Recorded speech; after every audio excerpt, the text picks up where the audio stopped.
Imagine checking your bank account tomorrow morning and seeing an extra $1,000. You didn't earn it, you didn't apply for it, the government simply sent it to you. Now imagine that happening again, next month and the month after that. No work requirements, no income limits, no questions asked. For some people, this sounds like the future. For others, it sounds like economic suicide. Supporters believe universal basic income could eliminate poverty, reduce inequality, and protect workers from a future where artificial intelligence replaces millions of jobs. Critics argue it would discourage work, require enormous tax increases, and ultimately leave everyone worse off. So, who's right? Would people actually stop working if they didn't have to? Or is that one of the biggest misconceptions in modern economics? Today, we're going to look past the politics and examine what decades of economic research actually tells us. Because unlike many controversial ideas, universal basic income has already been tested.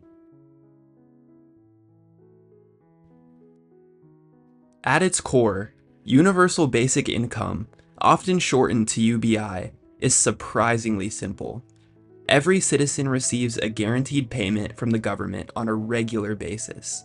It doesn't matter whether you're rich or poor, whether you're employed or unemployed, whether you're actively looking for work, everyone receives the same payment.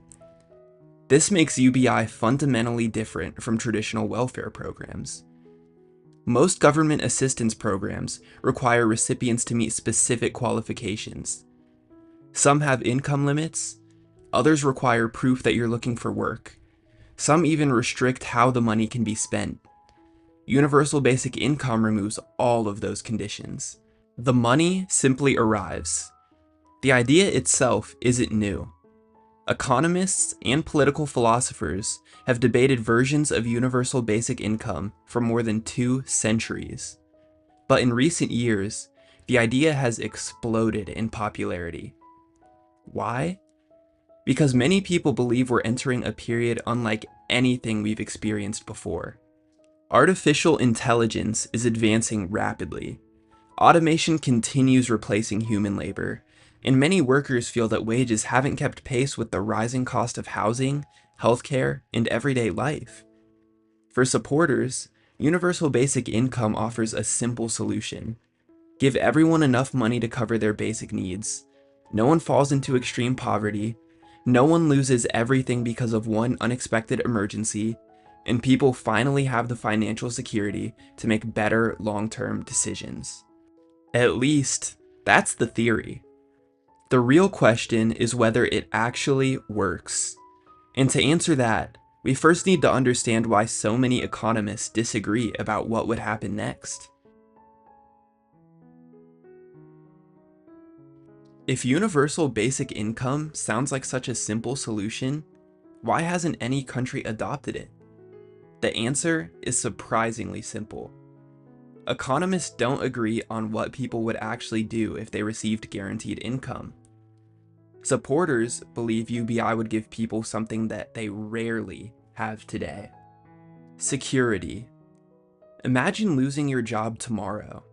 For millions of people, that could mean missing rent, falling behind on bills, or even losing their home. Supporters argue that a guaranteed income would provide a financial floor that no one could fall below. That security, they argue, would allow people to make better long-term decisions. Instead of taking the first job they can find, workers could search for a better one. Some might go back to school, others might start a business. Parents could spend more time raising their children. In theory, society wouldn't become less productive. It would become more productive, because people would have the freedom to invest in themselves rather than simply surviving paycheck to paycheck. There's another reason UBI has become so popular in recent years: automation. Every major technological breakthrough has changed the labor market.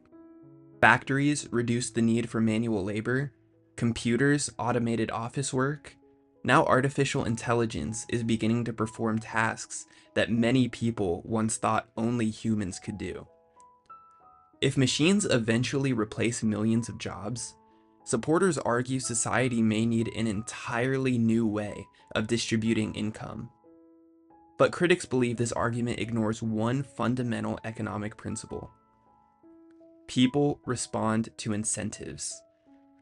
If someone can meet more of their financial needs without working, shouldn't we expect at least some people to work less? And if enough people make that decision, who pays for the system? That's the heart of the debate. Supporters believe guaranteed income gives people the freedom to become more productive. Critics believe it reduces the incentive to work. The difference between those two outcomes could determine whether universal basic income becomes one of the greatest anti-poverty policies ever created, or one of the most expensive policy failures in modern history. Fortunately, we don't have to rely entirely on theory. For more than 50 years, economists have been running experiments designed to answer exactly this question, and the results are far more complicated than either side expected. The debate over universal basic income has existed for decades. Fortunately, economists haven't just argued about it. They've actually tested it. The first major experiments took place in the United States during the 1970s. Instead of a true universal basic income, researchers tested something called a negative income tax. The system wasn't identical to UBI, but it worked in a similar way. People earning below a certain income level received additional money from the government, guaranteeing them a minimum income. Researchers wanted to answer one simple question. If people received money without working for it, would they work less? After years of collecting data, the answer was surprisingly modest. Researchers found that increasing someone's unearned income by 10% reduced their earned income by only about 1%. That isn't nothing, but it also isn't the collapse in employment that many critics feared. Still, there was one major limitation. The payments in these experiments weren't large enough to fully replace someone's income, so critics argued that they didn't truly represent what a full universal basic income would look like. But there was another real-world example, and this one is still happening today. In the late 1970s, Alaska created what became known as the Permanent Fund. Instead of spending all of the state's oil revenue, Alaska invested part of it into a massive fund. Every year, residents receive a dividend from the fund's investment returns. The payment changes from year to year, but in 2015, it reached just over $2,000 per resident. Unlike most government assistance programs, these payments aren't based on income. If you're an eligible Alaskan resident, you receive the money. Naturally, economists wanted to know, did this reduce employment? The answer was no. Researchers found no meaningful difference in Alaska's overall employment rate compared to similar states. However, they did observe one interesting change. Part-time employment increased by roughly 17%. Some people appeared to reduce their hours instead of leaving the workforce altogether. For supporters of UBI, these findings were encouraging. People were receiving unconditional cash, and the labor market hadn't fallen apart. But, once again, critics raised an important point. Receiving around $2,000 once a year is very different from receiving enough money every month to pay your rent and buy groceries. If we really want to understand how people behave when guaranteed income becomes a meaningful part of their budget, we need to examine a much larger experiment. And that's exactly what economists did. The results would become some of the strongest and most controversial evidence in the entire debate over universal basic income.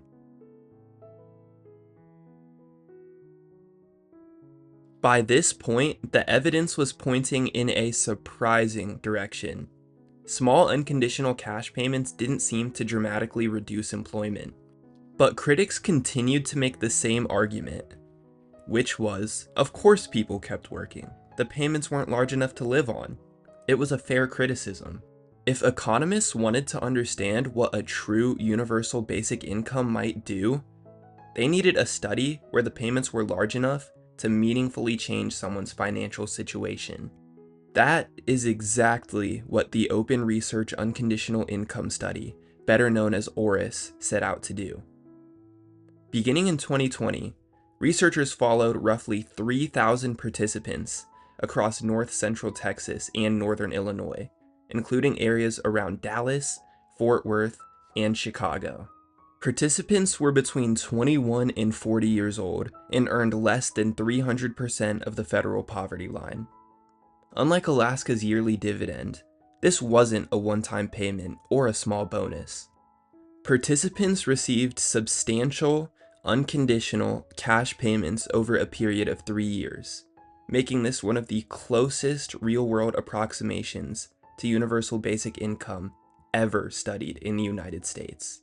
So, what happened? The answer is more complicated than either side of the debate would probably like.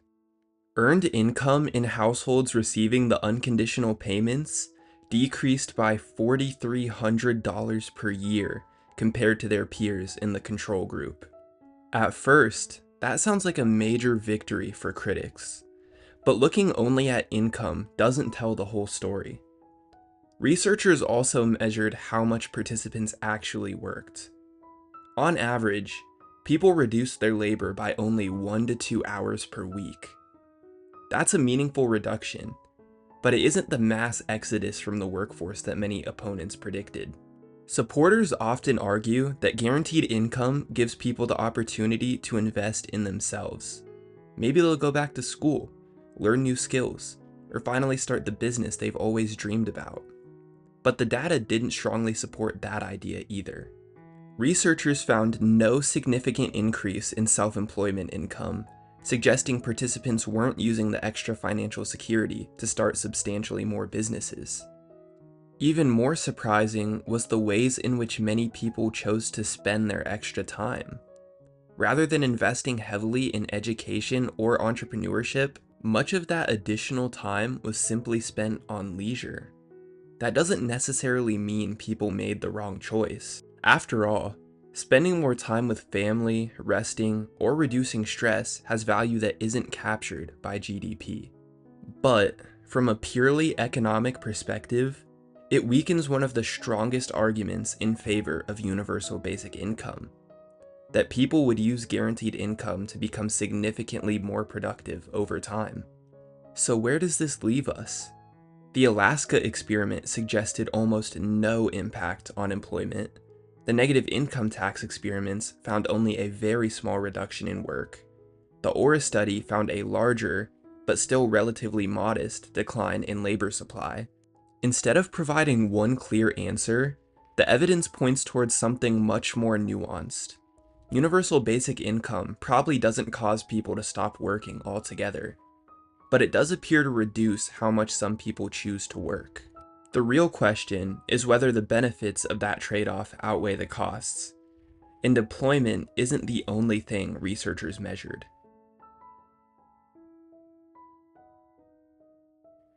At this point, one thing should be clear. Universal basic income isn't nearly as simple as either side of the debate often makes it seem. Supporters often imagine a future where guaranteed income eliminates poverty, gives workers more freedom, and allows society to adapt to rapid technological change. Critics imagine a future where people stop working, governments are forced to dramatically raise taxes, and the economy becomes less productive. The evidence we've looked at suggests that neither of those extremes are entirely correct. Across multiple experiments, researchers found that guaranteed income generally led to modest reductions in labor supply, not the complete collapse of the workforce that many critics predicted. People worked somewhat less, but they didn't stop working altogether. At the same time, Many of the promised benefits of universal basic income were less dramatic than supporters hoped. The largest modern experiment found no meaningful increase in entrepreneurship. Researchers found no statistically significant improvements in short-term physical or mental health. And while participants spent more time away from work, much of that time was used for leisure rather than activities likely to increase long-term productivity. Then there's the question every country would eventually have to answer. Who pays for it? Providing every adult with a meaningful guaranteed income would cost an enormous amount of money. Supporters argue that replacing existing cash transfer programs could offset part of that cost. Critics argue that doing so would create winners and losers, while higher taxes could slow economic growth. Some economists have also suggested that if workers receive guaranteed income from the government, employers may eventually adjust wages downward, allowing businesses to capture part of the benefit. Whether that would actually happen remains uncertain, and that uncertainty may be the most important takeaway from this entire discussion. The reality is that we've never seen a country permanently implement a full universal basic income.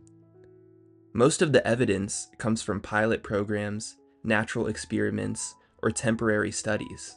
They provide valuable information, but they can't answer every question. So, does universal basic income actually work? Based on the evidence available today, my answer is not yet. Current research suggests that universal basic income probably wouldn't destroy the labor market, but it also doesn't provide convincing evidence that it would deliver the transformational economic benefits that many people expect. When you combine the modest reduction in work with the enormous cost of implementing a nationwide program, I don't believe the evidence is currently strong enough to justify adopting a universal basic income on a national scale. That doesn't mean the idea should be abandoned forever. If future research produces different results, or if automation fundamentally changes the labor market over the coming decades, the conversation may look very different. But for now, universal basic income remains exactly what it has been for decades. One of the most fascinating and controversial ideas in modern economics.